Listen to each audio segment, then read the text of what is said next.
Whether you're securing your home, a branch office, or the HQ of a massive enterprise MPLS network, the Sophos XGS series is a powerhouse. And today I'm going to walk you through the basic setup. Let's get started.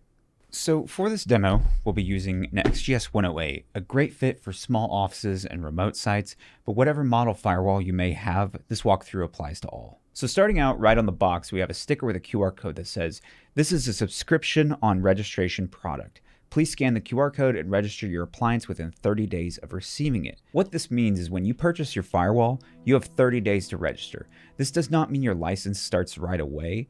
So once registered, you will receive an email with your license code in it within 24 hours. During the setup process, you will have an option to start up your firewall on a 30 days evaluation period, so you can get an extra month on your subscription. The reason this is emphasized is because if you don't register within that 30 days, the firewall will auto-register under the company name that purchased it, and that license clock starts ticking. So if you're an MSP or setting this up for a partner company, you need to make sure this is done. So opening the box, right out the gate, we've got our quick start guide, regulatory compliance, and some included stickers with our device serial and MAC addresses. So let's open this. We've got our firewall. Let's go ahead and set this aside for now. So included in the box, we've got a USB-A to micro B for our COM port, included Ethernet cable, our power brick, power cable, and some desk pads. Setting that all aside, let's get this unbagged and check it out.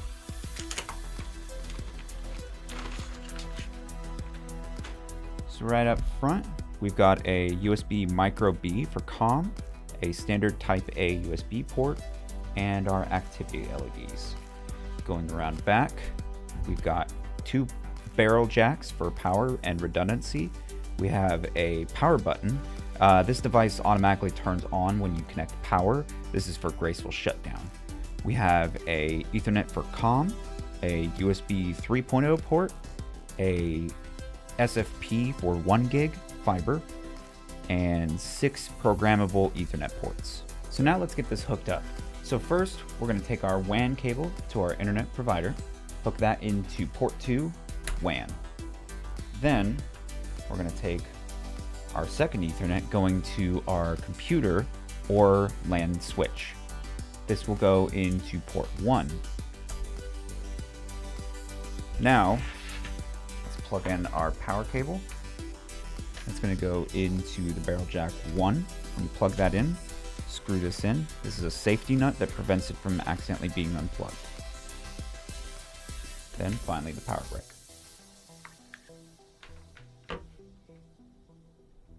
And now, we just give that a moment to boot up. Now that we've given the firewall a few minutes to boot up, you should see a solid green status light on the front. So now we can go to a web browser and go to https://172.16.16.16:4444. If you don't see this screen, open Control Panel, go to Network and Internet, Network and Sharing Center, go to your Ethernet adapter, go to Properties, Internet Protocol version 4, and make sure it's set to obtain an IP address automatically. Now let's accept the terms and service and start the setup. First, we want the default admin password. This is going to be your login for the admin account. Once your password's set, let's make sure to keep this checked to install the latest firmware and click Continue. Click Update, and we'll come back in about 10 minutes.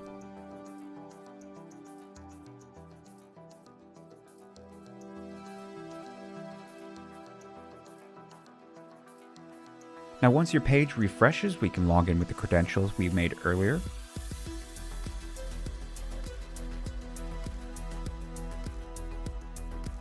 So from here, we need to set the secure storage master key. So every time your firewall makes a backup, it's encrypted with this key. So if there ever comes a time you need to revert back to a working state, you will need this key. Make sure to write this down because this is not recoverable. check I have stored the master key, and then hit continue. For this next step, we need to make sure your firewall can reach the internet.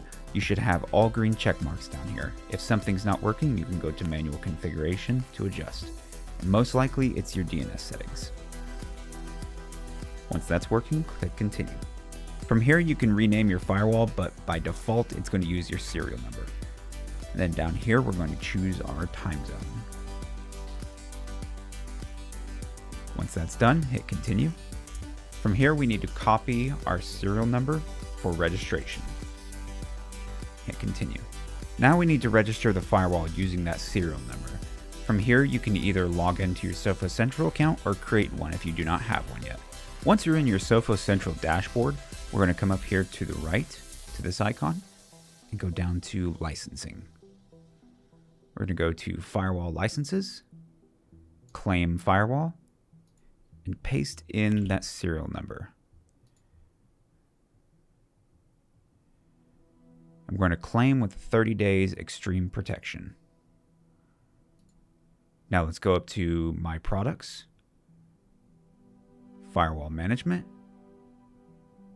Firewalls. We're going to add a firewall, add a configured firewall, enter that serial number. Hit next. We're going to use OTP and copy the OTP to finish. Now coming back to our firewall, you should see the 30-day evaluation period should be applied. So let's go ahead and hit continue. From here we can configure our LAN subnet. So as of right now, 172.16.16.16 is our host interface, and our DHCP range goes from 17 to 254. We're going to keep that as default and continue. Now let's turn on all of our security services and hit continue. Next, we're going to set where those backup files are going to be sent to. So we're going to set ours. And then you can set your encryption password for those emails. And then hit continue. Here's the final summary. And we can hit finish.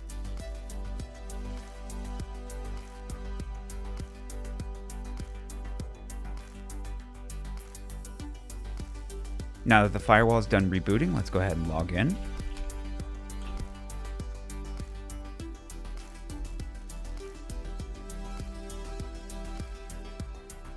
From here, let's go over to the left to Sophos Central.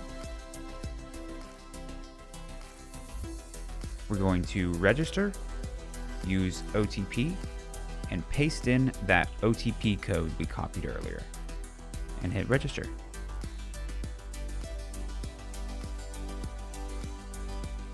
Now our device is fully registered. So let's go ahead and turn on Sophos Central services. This allows us to manage the firewall from Sophos Central. Now let's go down to administration. Here in licensing. Once you have your activation code, you can go ahead and click activate subscription and paste your code here. Thank you guys for watching. If you need configuration or firewall management services, follow the link below for industry standard security practices in your new firewall.